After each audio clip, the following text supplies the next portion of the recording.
I'm Marian Callahan, 71 years old, and I thought I was coming home to a warm kitchen. Maybe a leaky faucet, maybe a little dust instead.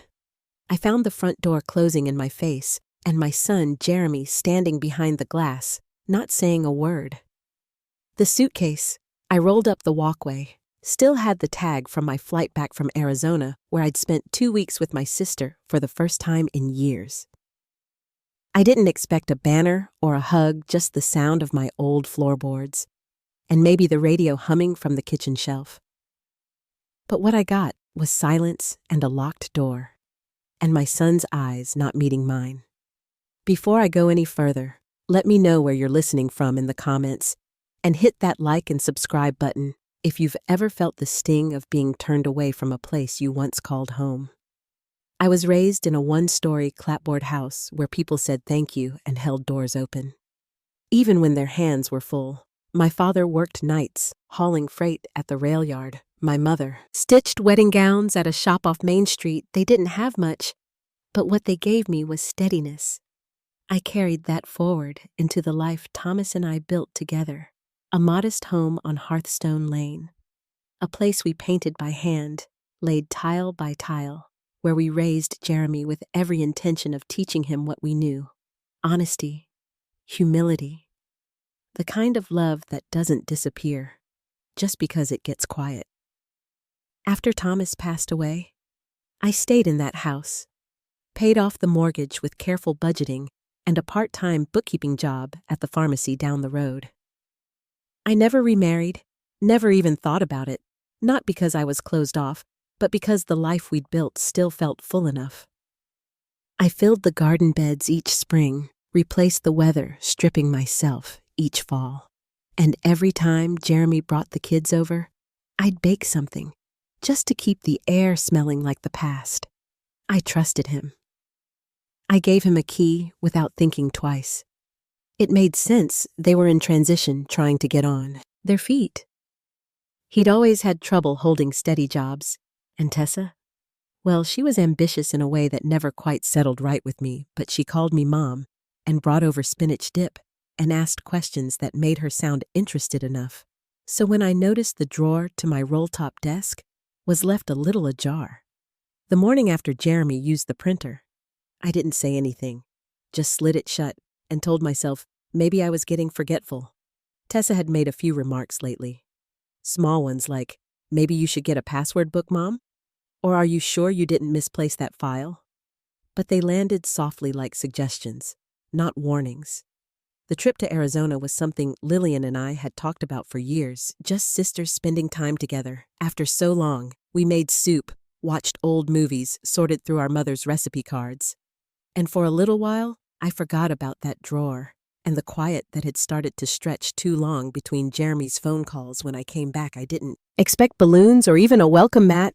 I just wanted to unlock my door and walk into my kitchen. Maybe boil water for tea, maybe rinse the old mugs that probably sat in the sink. But instead, I stood there with my suitcase watching the curtains twitch, and no one come out. Tessa's voice came from behind the door, cold like marble. "We need space, Marian. You agreed to let us settle in. It's better if you stay with Lillian a little longer." But I hadn't agreed to anything. I hadn't said a word about giving up the place. I'd raised my son and Jeremy didn't say a word, didn't even try. I backed away slowly, suitcase dragging behind me, heart pounding like a slow warning bell. I didn't know where to go. I just knew I couldn't stand on that porch. Another second, when Lillian opened her door, she didn't ask what happened. She just hugged me tight and handed me a cup of tea. And that's when the questions started, quiet ones. The kind you ask yourself when something doesn't add up because the drawer wasn't just open, the papers weren't just shifted, and something was missing, but I didn't know yet that it was me. The bank teller had a kind smile, the kind that made you think things would be simple.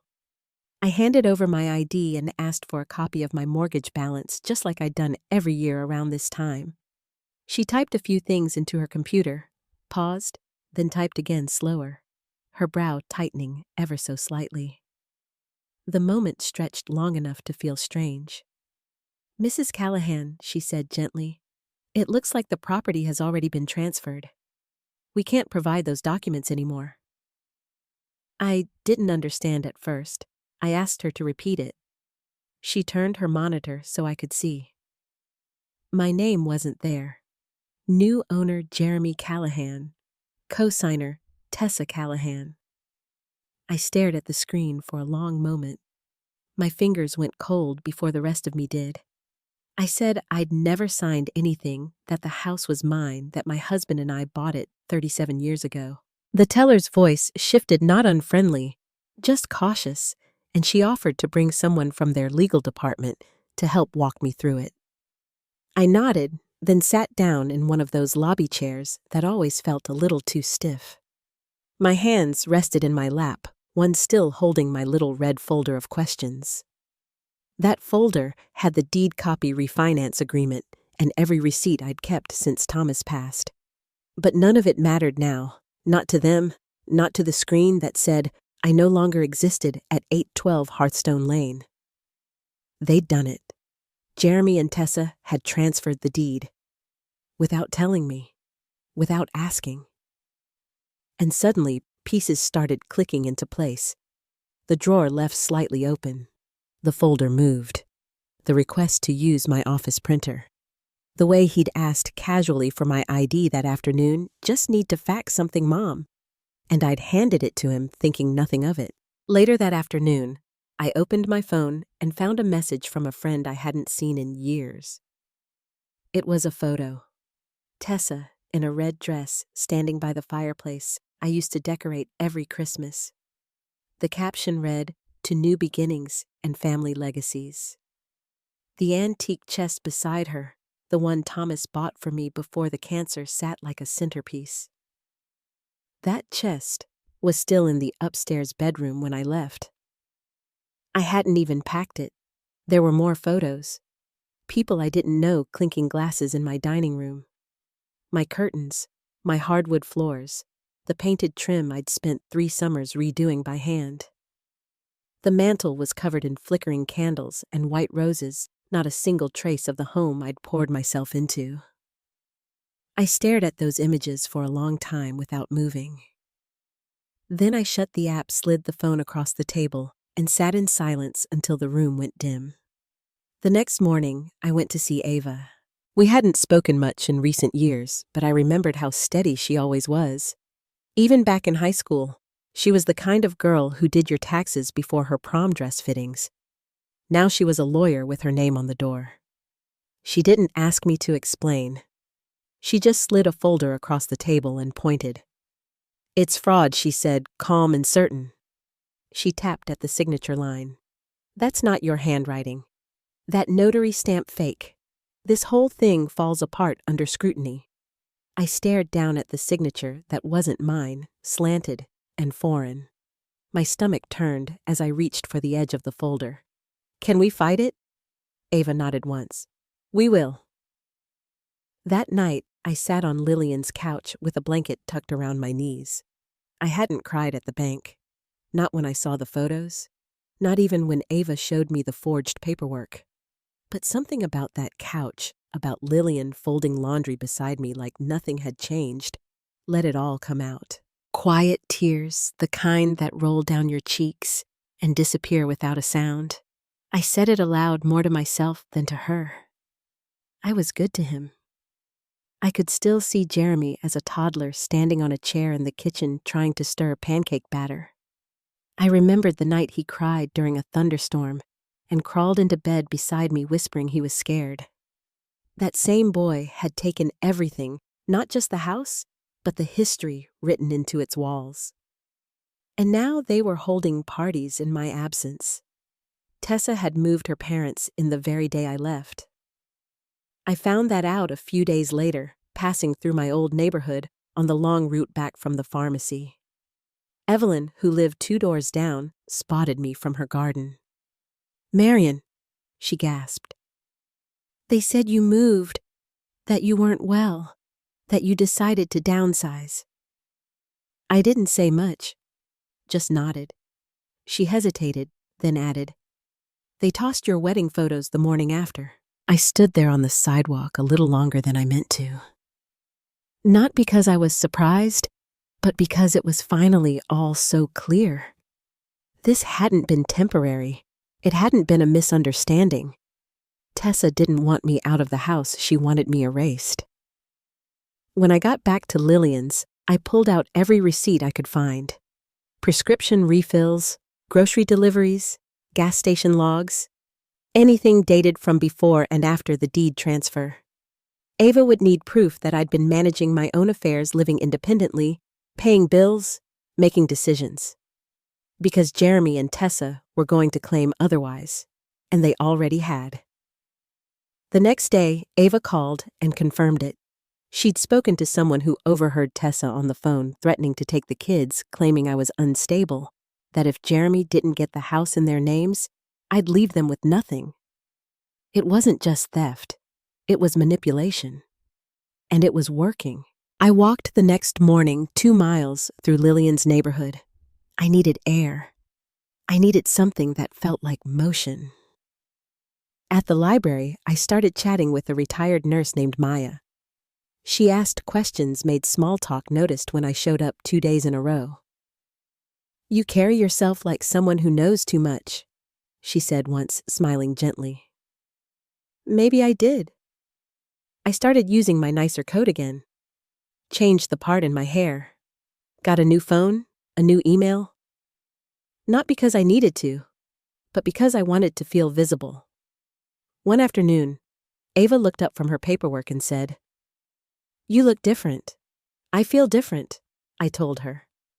We were building a case, one that would prove the fraud, the coercion, the forged documents. And quietly, I was building something else. Not a fight, a foundation. They thought I'd disappear quietly. But I was still here, and I wasn't going anywhere. I hadn't stepped inside St. Andrew's in over a year. The last time was Christmas Eve, the year Jeremy said the kids were sick and couldn't make it.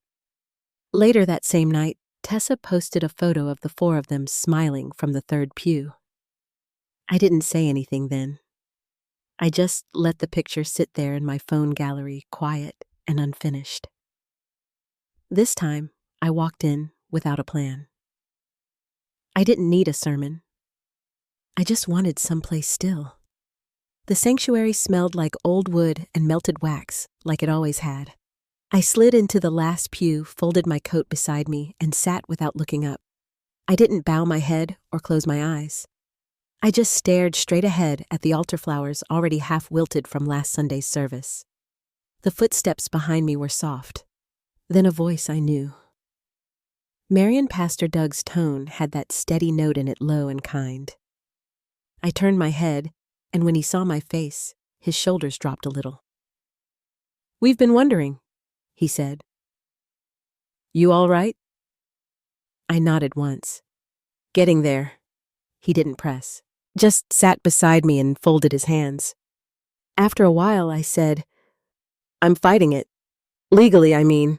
I just never thought my own son would stand there and let it happen." He didn't speak right away. Then, finally said, "Children aren't born selfish. They learn it." I didn't answer. I don't think he expected me to. Before he left, he said, "If you need someone to speak on your behalf for court memory independence, any of that you call me." I said I might, and meant it. The light from the stained glass stretched across the aisle, pale blue and gold. I watched the colors change as the sun shifted, and it reminded me of afternoons in the kitchen when the tea kettle whistled and Jeremy colored at the table. Those moments used to be enough to fill me. Now they lived somewhere behind glass. Ava called later that same day. Her voice had an edge to it, the clipped, focused tone she only used when something important had landed in her lap. She'd spoken to a woman who worked at Tessa's office. Someone had overheard a phone call. Tessa had threatened Jeremy, said she'd take the kids' file for full custody, tell people I was unstable if he didn't push the deed transfer through. Ava said it plainly. She manipulated him. It doesn't excuse it, but it changes the context. I sat there listening to the line buzz faintly between us, then asked, Does it help us? Absolutely, she said. It strengthens the fraud case, especially with the forged signature and false notary. I nodded, even though she couldn't see me. Somewhere between betrayal and relief, something else settled. Not anger, not yet, but a steadiness I hadn't felt in weeks. Each morning after that, I took a longer walk. 2 miles, sometimes 3 past the same library, the same bus stop, the same cracked sidewalk outside the bakery. I started wearing my good coat, the navy one, with the wide collar I used to save for holiday dinners. It made me feel like I hadn't disappeared. The library became a place I stopped just to be seen. Maya was always behind the front desk rearranging paperbacks or typing something into the system with 2 fingers. She smiled each time I walked in. "You have a calm way about you," she said once, like someone who's carried more than they let on. I told her maybe I just knew how to pack things tightly. Sometimes we talked about nothing at all, weather books, the way the air changed right before a storm. But every time I left, I stood a little straighter. Ava noticed the shift too. One afternoon, she flipped through the growing stack of documents I'd gathered and said, "You look stronger." "I feel it," I told her. We were almost there. The evidence was solid. Dates, prescriptions, bank records, receipts, witness statements. The paper trail led straight through their plan and out the other side. The court clerk didn't seem surprised when we filed. She stamped the papers with the flat thud of routine and slid them back across the counter like it was just another Tuesday. But I held them carefully like they might change shape if I let go. Outside, the sky was overcast, the air thick with that damp feeling that settles in before rain. Ava passed me a copy of the motion as we walked back to her car. "We're not requesting emergency enforcement," she said. "Too risky. They'd be tipped off." "When next Saturday," she said. "Tessa's hosting her firm's anniversary party. According to the invitation, it's being held at your house." Of course it was. Of course she'd fill the rooms with catered trays and polished guests. Of course she'd toast to her success under the chandeliers I'd cleaned with vinegar and a ladder. But this time, I wouldn't be watching from a screen. I'd be there, and not as a ghost. A few days later, the first call came. I didn't recognize the number. I let it ring. The voicemail was short. Jeremy's voice. Tight, measured. Something about an issue with the insurance company. A flag on the deed. Something didn't match up. Later that afternoon, the phone rang again. I answered. "Mom," he said, trying to sound calm. "Have you heard anything odd the utility company called?" "The bank, too. There's some confusion about ownership." I said no. He hesitated, then added, "Could you maybe help us out?" "Just for now, 5,000, maybe just to hold things together." There was silence after that. I didn't feel it. "Oh," he said. "Thanks, Mom." He hung up without saying I love you. Ava had warned me. They'd feel it before they understood it. When the bills stopped going through, when the lights dimmed, when the mail came back, marked return to sender. The house they stole was starting to push back. That night, I sat in Lillian's kitchen. The chipped mug of tea in my hands had cooled. Outside, the sky turned from slate to soft blue. I didn't need to think it over. The answer had already arrived clear and quiet. They'd tried to erase me, but I was still here, and they were starting to realize what that meant. It was a Tuesday when the first crisp envelope arrived from the clerk's office. Ava brought it to Lillian's condo in a plain canvas bag, as if it were groceries instead of evidence. We sat at the table side by side while she laid everything out in neat stacks, property documents, timeline logs, photocopies of the original deed, and the sworn witness statements she'd already collected. Her pen clicked softly against the margin as she reviewed the last page. Then she looked over and said, "We're ready."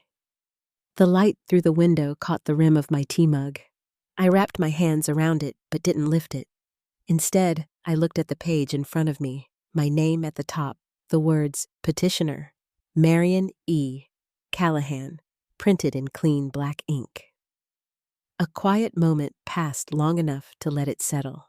Then Ava reached into her bag again and set down a small voice recorder. "I need to ask you some questions," she said. "We're building a profile of your capacity medical appointments, banking records, grocery receipts, anything that shows continued independence over the past 2 years. They're going to try and claim diminished judgment." I nodded and cleared my throat. "I drive. I refill prescriptions monthly. I handled the taxes last April myself." Ava nodded, already typing. We went through everything. The post office change forms I hadn't filed. The car insurance renewal Jeremy offered to help with and then took over. The appointment cards from Dr. Hadley's office. One by one, we stitched the pattern back together. That night, I went through the blue file box I'd kept for years under my bed. I'd never thought much about it before: old bank statements, warranty slips, grocery lists, calendars from previous years. But now it felt like a kind of map. Each note, each folded receipt, said plainly that I'd been there. That I was still living fully in my home and in my life when they took it from me. The next morning, I rode the bus to the county assessor's office and asked for a certified copy of the property's history. The man behind the desk asked if I wanted 1 or 2. I said, "Better make it 3. The days began to take on a rhythm. Walks in the morning, casework in the afternoon. Lillian baked more often, and sometimes I'd sit by the oven while the bread cooled and answer Ava's follow-up questions. Names, dates, utility bills, photos of the backyard I'd landscaped over 3 summers. Everything mattered now. At the library, Maya noticed my visits growing longer. I spent more time in the archives section researching quiet title actions and civil recovery statutes. She came over one afternoon with a cart of books and leaned on the handle. "You're working on something," she said. "I'm just putting things in order," I replied. She nodded like she understood, then added, "It's good to be seen." It was. By Friday, Ava had the timeline organized and a written statement prepared. She slid it across her desk and waited for me to finish reading it. The language was tight, legal, emotionless, just facts, but every sentence held weight. She tapped one paragraph. "This is the strongest part. The notary was never licensed. The seal was fake. That alone makes the deed unenforceable." I signed my name at the bottom of the statement, steady and full, and passed the page back. "You're not asking for anything more than what's already yours," she said, folding the document. That weekend we filed. I didn't sleep much that night. Not from worry, the nerves had worn out weeks ago. It was something else. The way the silence in the condo had started to feel like the quiet before a storm. Not dangerous, just full. Jeremy didn't call that week. Tessa didn't send another message. But I knew they felt the shift. The lights had started flickering again, not mine, but theirs. Their foundation was starting to shake. The following Monday, Ava called with an update. "We've been assigned a hearing date, and I have a suggestion."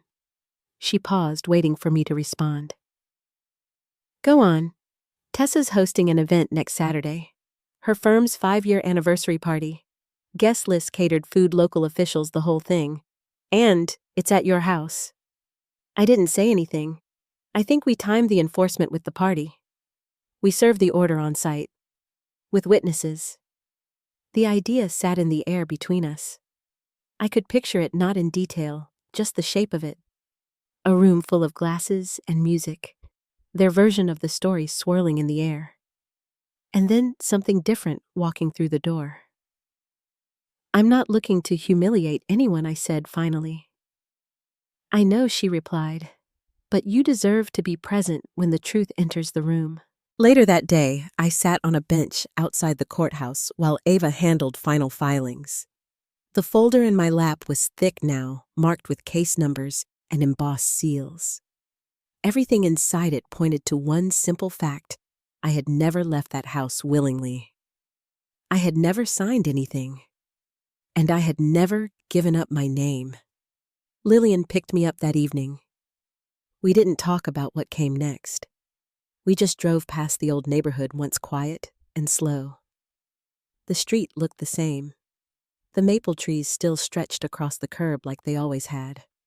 But the house? My house felt distant, like a painting hung behind glass. "They're still living there," Lillian said, glancing over. "I know. You ready for what happens when they're not?" I didn't answer right away. The question hung there, soft and unfinished. Maybe no one ever feels ready. But some things move forward whether you're ready or not. And this was already in motion. The folder was thicker than I remembered. 8 pages, all printed on stiff white paper with county seals stamped in clean, dark ink. It sat on Ava's desk while she read the final court ruling out loud. Her voice didn't change, but I felt each word land like a slow shift in the room's weight. Final ruling confirms the property deed was fraudulently transferred. Marion Callahan remains the sole legal owner of the residence at 812 Hearthstone Lane. She looked over at me. I reached for the pen. Each signature felt steady. I didn't rush. I didn't stop. The last one beneath the order for enforcement left a faint indent on the page below. When I set the pen down, Ava sealed the folder and said, "We'll coordinate with the sheriff's department. They'll serve it on site. It'll be delivered just before the party begins." It was strange how normal everything looked outside. Cars stopped and started through the light. A man carried a coffee past the window. A mother crossed the street with a stroller and a shopping bag. Nothing had changed for them. But for me, something had. Not loud, not sharp. Just a stillness where the shaking had been. "I'm not trying to hurt anyone," I said. Ava didn't respond right away. Then she said, "You're not. You're holding them accountable." We finalized the service time arranged for 2 deputies to accompany the court officer and scheduled enforcement for Saturday at 4. The event notice on Tessa's PR site had listed the party for 5. That gave us an hour to spare. I didn't tell Lillian right away. She knew something had shifted, but she didn't ask. She just brewed stronger tea that morning and left a folded blanket on the end of the couch. By Friday evening, everything was in place. Ava picked me up the next day at 3:30. I wore the gray coat, the one I used to wear when I still attended board meetings at the Library Foundation. Not black, not red, just quiet, neat, unassuming. A coat that didn't make noise, but didn't get ignored. As we drove through the neighborhood, the streets looked the same. The corner tree still leaned slightly over the curb. The mailbox 2 doors down still had the dent from a summer baseball game years ago.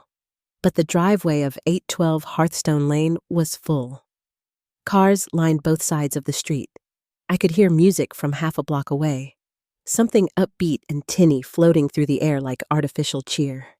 A banner hung across the porch, Callahan and Green Realty, celebrating 5 years of excellence. Paper lanterns dangled from the gutters. I could see the glow of catering trays inside through the windows. My wind chimes were gone. I stepped through the open gate with the deputies beside me. The court officer followed close behind. None of us spoke. The folders in their hands said everything. I didn't scan for faces. I didn't slow my pace. I walked straight through the crowd in the front yard, past a man holding a wine glass and a woman laughing into her phone. Jeremy was near the buffet table. He saw me first. His smile faltered. For a second, he didn't move. Tessa had her back to me mid-sentence with someone in a blazer. Then she turned. I handed Jeremy the envelope. "This is for you," I said. He didn't take it at first. One of the deputies gently pressed it against his chest until his hand came up automatically. He held it but didn't open it. Tessa's voice carried sharply over the music. "What is this? What is she doing here?" I turned and handed the second envelope to the hosts, a man and woman I didn't recognize, both in their mid-50s, wearing matching name tags with tiny house logos beneath them. "This is a formal notice. The property you're standing in was never legally transferred. The court has ruled the deed invalid." They blinked. Neither spoke. The court officer stepped forward. "This gathering is now considered unlawful occupancy. All individuals are required to vacate the premises within 24 hours. Someone nearby coughed. A glass was set down harder than intended. Tessa's parents froze in the doorway. One of the servers slowly began gathering the drinks tray. Tessa's eyes darted between faces. Then she moved toward me. "You can't be serious," she said, her voice rising. "You're not allowed here." "This is harassment." The deputy stepped between us. "Ma'am, do not escalate." Jeremy had opened the envelope now. I saw his eyes move across the first page. His lips parted slightly as he read the words, "Final restitution order. Hearthstone property. Fraudulent deed transfer." "This is a mistake," he said too quietly for anyone but me to hear. The court officer asked Miss Callahan, "Do you require assistance enforcing this order?" I looked at Jeremy and said, "Yes." People around us began shifting. One couple picked up their coats. Someone murmured an apology as they passed behind me. Another group moved toward the driveway. Tessa turned toward Jeremy. "Say something," she hissed. "You're going to let her do this?" He didn't answer. He just kept looking at the paper in his hands. The court officer lifted the second copy of the ruling, turning slightly so others could see the seal. "This property has been returned to its legal owner, Marion Elaine Callahan.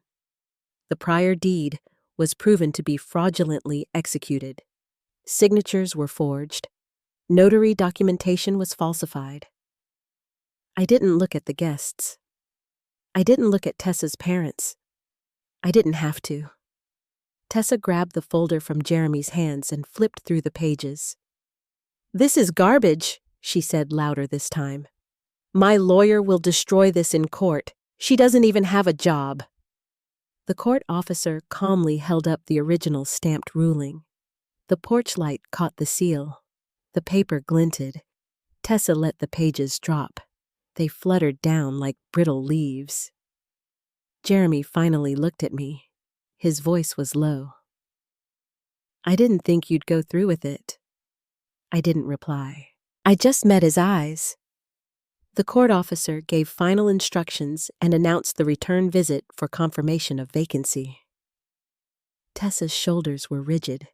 Jeremy's hands hung loosely at his sides. Someone behind me whispered, "Let's go." The crowd began to thin. As we turned toward the walkway, Ava leaned slightly toward me and said, "They didn't expect you." I nodded, but said nothing. The court officer had just finished reading the final clause. Failure to vacate will result in mandatory removal when one of the deputies stepped a little closer to me and lowered his voice. "Miss Callahan," he said quietly, "do you want to pursue criminal charges?" I didn't answer right away. Not because I didn't know. I just needed a moment to feel the full weight of the question. Forgery, fraud, coercion. Each of them carried years behind bars if we pushed for it. But I didn't look at the charges. I looked at them. Tessa stood near the porch railing, flipping through the pages again, like they might suddenly say something different. Jeremy was on the steps folder, still in his lap, eyes unfocused. Neither of them spoke. They didn't yell. They didn't argue. They just looked smaller than they had minutes ago. "No," I said, steady. "Let them live with it." The deputy nodded once, then stepped back without a word. It wasn't mercy. Not exactly. I just knew they'd have to carry this in every room they entered from now on. In the way people looked at them. In the way no one offered to help as they began gathering their things. The party had cleared out. The porch was mostly quiet except for the soft sounds of shoes on the steps, folding chairs being moved, and a few strained apologies murmured by guests who left with their heads down. The court officer turned to the deputies. "We'll return tomorrow at 7 p.m. for confirmation of vacancy." Jeremy hadn't moved. He sat still, shoulders rounded, hands loose. He looked like a man who had just realized there wasn't a second act coming. Just this. Tessa didn't say a word until the officer walked away. Then she turned to me. "You'll regret this," she said, her voice sharp but thin around the edges. "You think you've won, but—" The deputy lifted his hand again. "Ma'am," he said calmly, "you are trespassing." She stopped. Her mouth stayed open, but no more words came out. I stood near the edge of the porch, watching as the last of the cars pulled out of the driveway. Ava had already gone to move hers up the street. The lights in the living room still glowed behind the curtains. I could see the outline of the fireplace. The antique chest was gone, now moved somewhere else in the house, maybe packed already. I turned to Jeremy. He looked up at me slowly. "I would have given you anything," I said quietly. "All you had to do was ask. But you stole it. And now, you can't have it back." He opened his mouth, maybe to explain, maybe to apologize, but I didn't wait. I stepped down onto the flagstone path Thomas and I laid one summer when Jeremy was still small enough to follow us barefoot, holding a plastic watering can. I didn't go back in. Not yet. I sat in Ava's car across the street with the engine off and the windows slightly cracked. From that angle, I could see the porch clearly. I watched as the last guests trickled out. The catering crew moved quietly through the side gate. A few neighbors stepped out onto their porches, pretending to check on sprinklers or sweep their stoops, but their eyes didn't drift far from the driveway. Jeremy stood in the doorway for a long time. Then he turned and went back inside. Tessa followed the door, closing behind her with a quiet, tired thud. They had 24 hours, but they didn't make it that long. By mid-morning, the next day, a rental van was parked at the curb. I recognized two of the men associates from Tessa's firm, both in button-down shirts, now untucked, both trying not to be seen. They carried out boxes one by one, most without lids. Clothing was stuffed into large trash bags, some half-zipped, some tied at the top. The antique chest appeared near the steps. Jeremy carried it out himself, set it down gently, then just stood there for a while, staring at it.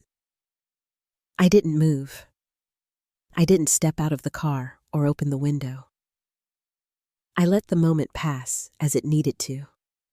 From a distance, I could see his shoulders rise and fall. Maybe he was crying. Maybe not. But it didn't look like grief. It looked like the moment a person realizes the comfort they mistook for love was just convenience all along. Tessa came out next, dragging a navy suitcase with a cracked handle. Her hair was pulled back tight. Her eyes scanned the street, pausing once at Ava's car. Just for a second. I didn't blink. She looked away. A sheriff's deputy stood near the porch, arms crossed, calm and steady. He didn't speak to them. He didn't interfere. Just watched to make sure everything happened by the book. Boxes labeled kitchen and office were stacked near the van. A folder marked family photos sat beside Jeremy's feet. He didn't pick it up. He sat beside it on the step, elbows on his knees, looking down like he was waiting for something to make sense again. Ava glanced at me. "You ready?" "Not yet." She didn't press. She just turned on the heater and let the car idle. I watched the last few items go into the van. A framed diploma.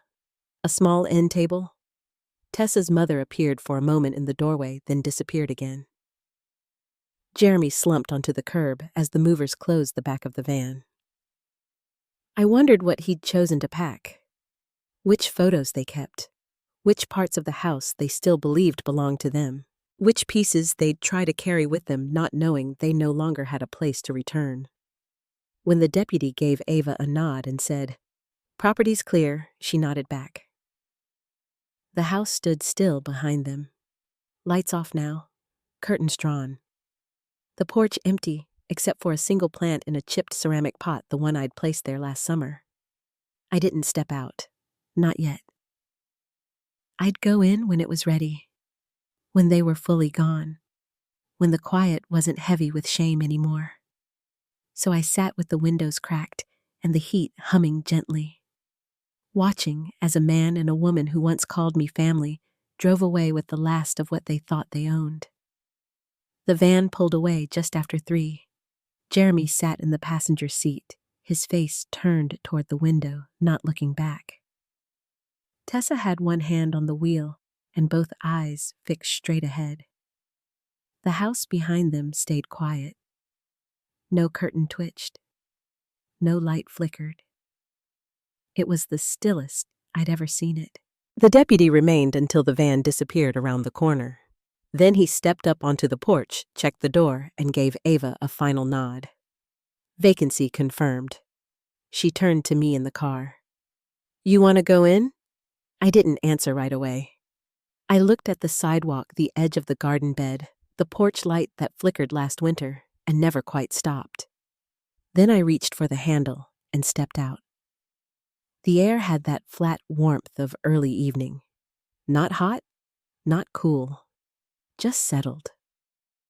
We walked together across the lawn, past a few pieces of gravel kicked loose by the moving crew up the steps I once swept every Saturday. The front door was closed, but not locked. Ava opened it. The house greeted me without sound. No furniture in the entryway. No echo of voices. No footsteps rushing from the kitchen. Just the faint smell of floor polish and the filtered light through the lace curtains I thought they'd thrown away. I stepped inside slowly. My shoes made soft clicks on the tile. Ava didn't follow me past the threshold.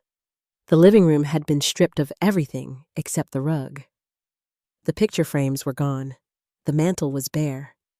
But the paint I chose after Thomas passed the soft cream with the barely there blue tint still covered the walls. That color had taken 3 coats to get right. Jeremy helped paint the trim that summer, standing on a stepladder that wobbled every time he leaned too far left. I crossed to the far wall near the window that looked out on the oak tree. My reflection caught faintly in the glass. I didn't linger. In the dining room, a single folding chair remained. They must have missed it. It leaned slightly on uneven legs, one corner of the seat cracked. I didn't move it. A knock came from the open door behind me. Ava's voice followed. They left the antique chest. "It's in the front bedroom." I nodded. I walked slowly down the hall past the photographs that had once lined it.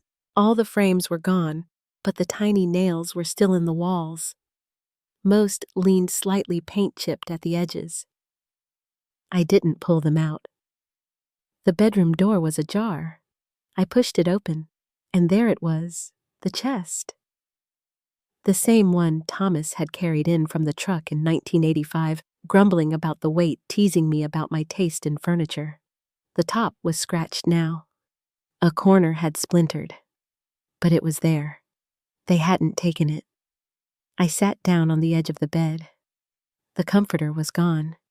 Just a plain sheet remained wrinkled and unmade. I reached forward and rested my hand on the lid of the chest. The grain felt the same beneath my fingers. Down the hall, the door creaked faintly in the breeze. I heard Ava's footsteps pause, then retreat. I didn't speak. I didn't cry. I just sat there in the stillness, letting the quiet settle in a way that felt real. After a while, I stood and moved through the rest of the house. The upstairs bathroom was clean but missing towels. The linen closet was half empty. The guest room where Jeremy used to sleep as a boy had nothing left but a nail in the wall where the clock once hung. I didn't need to look longer. Back downstairs, the kitchen was mostly intact. They'd taken the blender, the fancy coffee maker, but the kettle was still on the stove. My old one chipped on the handle. I turned the knob and waited to hear the pilot click. It did. Ava was waiting on the porch when I stepped outside. "Well?" she asked gently. It's still mine, I said. She nodded. You want to stay tonight? Not yet. She didn't ask why. Just walked with me down the steps and unlocked the car. As we pulled away, I looked once more through the window. The house stood quiet behind us, no movement, no shadow. The porch light hadn't turned on. They'll ask questions, Ava said as we turned the corner. The neighbors, the ones who saw. They always do. She didn't say anything after that. Later that night, I sat on Lillian's couch and watched the sky darken past the window. I hadn't brought anything back with me. No bag, no box, not yet. On the table beside me sat the small folder labeled Return of Possession. I hadn't opened it since the deputy handed it over. Lillian brought me a cup of tea and didn't say a word. When I looked down at the steam curling from the mug, I thought of all the times I'd sat in that kitchen in that house, waiting for something to feel like home again. And now that it was mine again, I wasn't rushing back in. Not because I was unsure, because the house needed time to breathe too. The key turned easily in the lock. No resistance, no grind. Just a soft click, the kind that settles into your ears like a sigh. I pushed the door open and stepped into the house. No boxes, no fanfare. Just me, a canvas tote over my shoulder, and the familiar smell of lemon oil and old floorboards. The light through the living room window was soft golden, the kind that touches everything without making a show of it. I slipped off my shoes near the door and let my feet rest against the cool tile. For a long moment, I stood still and listened. Not for sounds I knew there wouldn't be any, but for what had changed. It was quieter, yes, but it was mine again. Not just in name, in presence, in peace. I moved slowly from room to room, taking my time. I straightened the curtain tiebacks. I wiped a faint scuff from the baseboard by the stairs. In the kitchen, I turned on the faucet and let the water run until it cleared, then boiled some for tea. The kettle whistled like it always had, sharp and steady.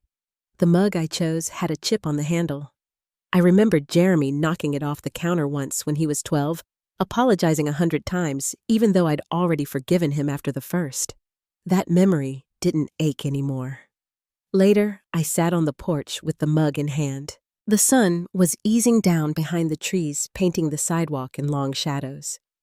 A couple of kids rode past on their bikes, calling out to each other. Across the street, Mrs. Whitaker watered her hydrangeas just like she had for the past 20 years. And I sat there, quietly, letting the warmth settle into my lap, and thought about how much had changed and how much hadn't. Ava had called that morning, just to check in. She said the sheriff's office had officially closed the case. Jeremy and Tessa had signed the release paperwork without protest. No court filings, no appeals. Seems like they're moving on, she'd said. I didn't ask where to. That part of the story wasn't mine to carry anymore. There's something strange about reclaiming a place that once held both your joy and your grief. For a while, I thought I'd never be able to walk through these rooms without feeling the echoes of what happened. The betrayal, the silence, the small humiliations that built up over time, like dust in the corners. But now I understand. A house doesn't hold on to those things forever. Not if you don't feed them. I opened the hall closet and found the nails still in the wall, the ones where our family pictures used to hang. I'd bring them back frame by frame, not all of them, just the ones that still felt honest. The rest could stay gone. By the time I went to bed that night, I had unpacked just one drawer, the one with my pajamas, my reading glasses, and the little jar of lavender cream I kept by the nightstand. The bedroom looked bare, but the silence wasn't empty anymore. It was clean, new, like the first page of a notebook. I didn't need the whole house filled to feel at home. I just needed space where I could hear myself again. And that's what I have now. Not revenge, not a grand victory, just the quiet return of something that never should have been taken. My name on the deed, my voice in the room, my breath steady and free in the place where I belong. If you've ever lost something that mattered and had to start over piece by piece, then you know. Sometimes justice isn't loud. Sometimes it's a single key turning, and no one else needs to hear it but you. Thank you for listening. If this story stayed with you, feel free to share it or just leave a note to let me know you're out there. Until next time, take care of your peace. It matters more than they'll ever know.